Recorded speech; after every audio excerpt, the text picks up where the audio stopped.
Ele não é uma força, ele não é um arrepio, ele não é um calafrio, ele não é uma sensação de bem-estar, ele não é um sentimento, ele é uma pessoa.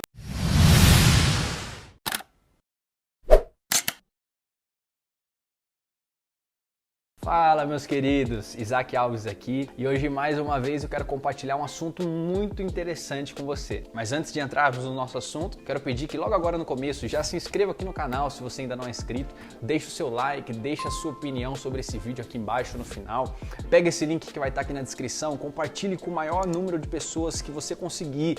Quando você faz isso, você nos ajuda demais. O YouTube entende que esse vídeo é relevante e automaticamente ele começa a encaminhar para mais pessoas. E mais vidas são alcançados através dessa mensagem, tá bom? Meus queridos, existem muitas pessoas que têm uma facilidade de falar sobre Deus, sobre a pessoa de Jesus Cristo, sobre o seu ministério, mas quando se refere à pessoa do Espírito Santo, parece que é algo meio enigmático, meio misterioso, e as pessoas sentem dificuldade em expressar sobre ele. Por isso que eu separei 5 características sobre a pessoa do Espírito Santo. Então fica comigo até o final e que você possa ser edificado por essa palavra. Primeira característica, e eu já disse nessa frase, o Espírito Santo é uma pessoa. Mas Isaac, como assim? Se o nome é Espírito, como pode ser pessoa? Eu queria que você entendesse que pessoa vai muito além de ter carne e osso, vai muito além da matéria. Eu gosto de caracterizar a pessoa como alguém que tem capacidade mental, emocional e evolutiva. Pessoa que tem uma capacidade intelectual, emocional e voluntária.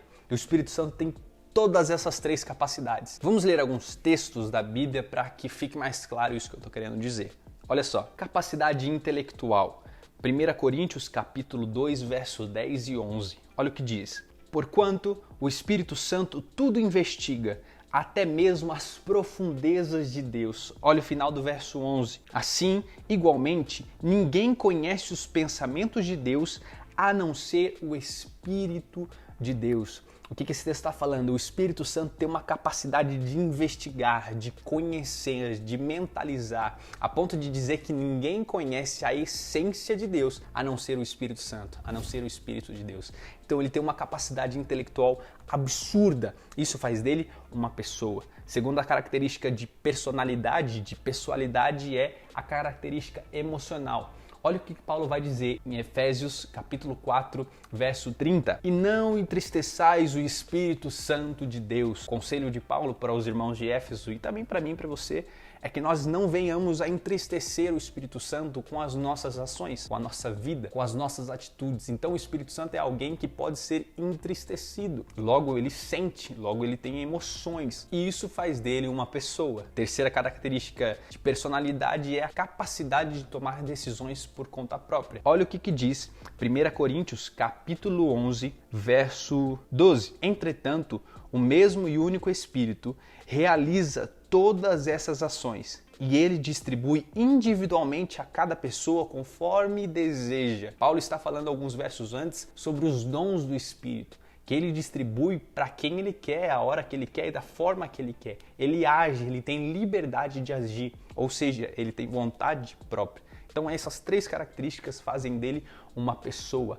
Logo, o Espírito Santo ele não é uma força, ele não é um arrepio, ele não é um calafrio, ele não é uma sensação de bem-estar, ele não é um sentimento, ele é uma pessoa, ele tem personalidade, ele tem capacidade intelectual, emocional e voluntária. Segunda característica sobre o Espírito Santo, ele é um ser relacional. Se ele é uma pessoa, ele se relaciona com o homem. Olha as palavras de Jesus em Lucas, capítulo 14, verso 25 e 26. Tudo isso tenho dito enquanto ainda estou com vocês, mas o Conselheiro, o Espírito Santo, que o Pai enviará em meu nome, ensinará a vocês todas as coisas e fará vocês lembrarem tudo que eu disse. Jesus está falando para os discípulos que enquanto ele estava com os discípulos, ele era o conselheiro, ele era o mestre, ele era quem ensinava, ele era quem guiava e ele era quem se relacionava. Mas quando ele fosse, o Pai ia enviar o Espírito Santo em nome de Jesus para ensinar os discípulos, para se relacionar com os discípulos, para guiar os discípulos, para falar para os discípulos o que fazer, como fazer. Logo, isso é um sinônimo perfeito de relacionamento. Não tem como você guiar alguém se você não for íntimo dele. Não tem como você aconselhar alguém se você não for íntimo. Não tem como você ensinar, você estar junto, você andar lado a lado se você não for íntimo. Então, além de ser uma pessoa, o Espírito Santo é um ser relacional. Terceira característica, o Espírito Santo habita nos filhos de Deus. Isso é algo muito interessante. Eu costumo fazer uma divisão sobre a ação do Espírito Santo na Antiga Aliança, no Antigo Testamento, antes de Jesus, e na Nova Aliança, Novo Testamento, depois de Jesus. No Antigo Testamento, a característica do Espírito Santo era de capacitar, era um espírito sobre os homens. Então, quando Deus levantava alguém, escolhia alguém, juízes, reis, profetas, sacerdotes, ele enviava o seu espírito sobre aquela pessoa para a capacitar para o ministério. É por isso que nós vamos ver, por exemplo, na época dos juízes, quando Deus levantava alguém, Gideão, Jefité, Baraque, a Bíblia diz que eles eram cheios do Espírito Santo e o Espírito os capacitava para libertar o povo. Mas depois disso o Espírito se retirava.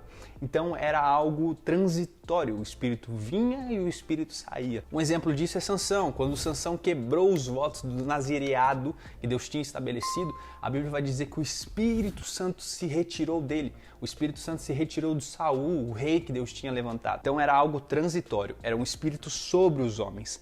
Já na Nova Aliança, depois de Jesus, é um espírito nos homens. Espírito sobre e espírito em. Jesus vai dizer assim, e ele habitará em vocês, ele fará morada em vocês. Agora, aqueles que se entregam a Jesus têm a sua natureza transformada e são salvos. O Espírito Santo passa a habitar 24 horas dentro de você. Ele mora dentro de você. É uma habitação. Então, antes era o Espírito sobre, agora é o Espírito em. Antes só capacitava, agora ele capacita, ele consola, ele guia, ele geme por você, ele ora por você, ele te consola a todo instante. É um Espírito em nós. Quarta característica sobre o Espírito Santo, ele é o nosso paracleto.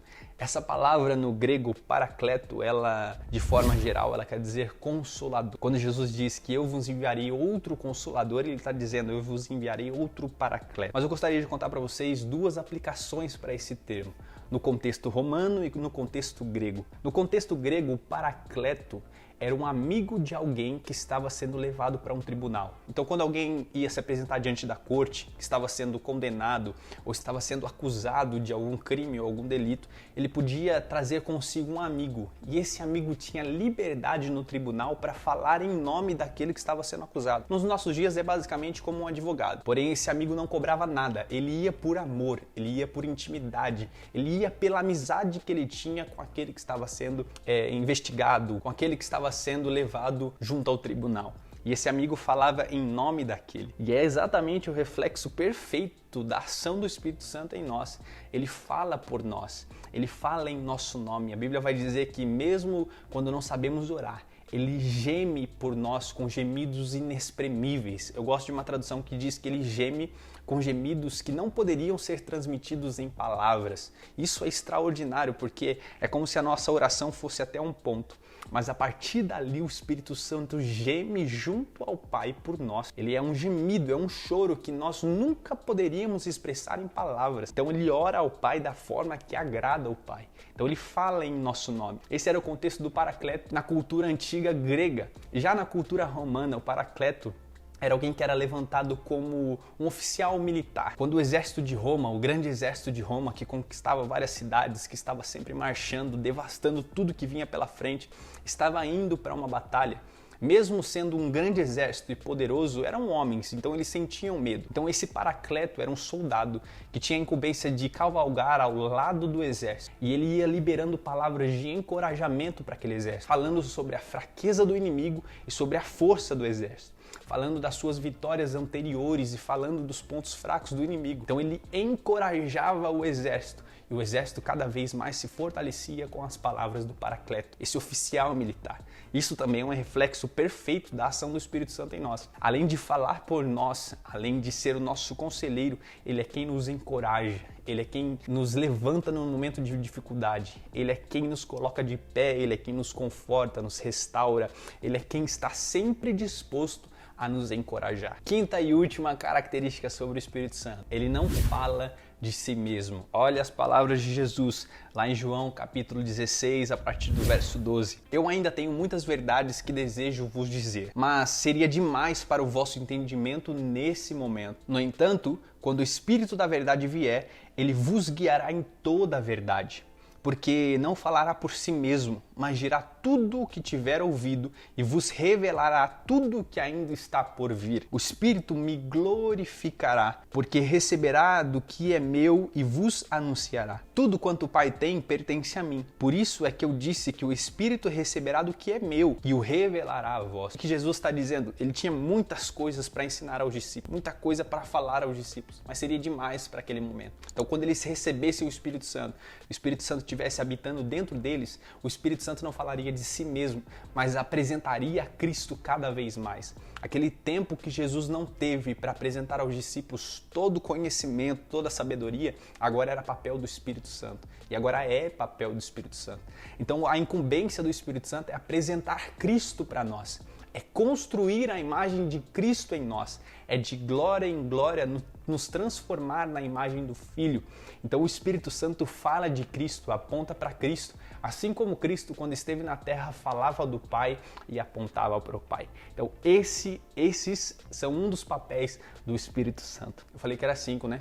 Dá um sexto aqui de bônus. Talvez você nunca tenha se perguntado porque parece óbvio, mas você sabe por que se chama Espírito Santo? Porque o Espírito é chamado de santo? Como eu disse, parece óbvio, você pode dizer, porque é o Espírito de Deus e Deus é santo. Mas não, eu vou te dizer algo e anote aí se você quiser. É chamado de Espírito Santo porque o Espírito de Deus liberado aos homens é o cerne do processo de santificação da humanidade. Perceba, o processo de santificação consiste em 3 passos. Em Cristo ter feito algo por nós, o Espírito fazendo algo em nós e Deus fazendo algo através de nós. Cristo fez algo por nós morrendo na cruz e dando a sua vida. O Espírito Santo faz algo em nós, trabalhando a imagem de Cristo em nós, dentro de nós, para que o mundo veja Cristo em nós. E aí Deus faz algo através de nós, para que o mundo veja que nós somos santos em Cristo, que nós somos santificados em Cristo. Você já viu aquele texto assim? Que sem santificação ninguém verá a Deus? Não é somente ver Deus naquele grande dia, mas sem santificação ninguém vê Deus em você. Se você não passar por esse processo de santificação do Espírito Santo, o mundo não vê Deus em você. Então esse é o cerne da mensagem do Espírito Santo.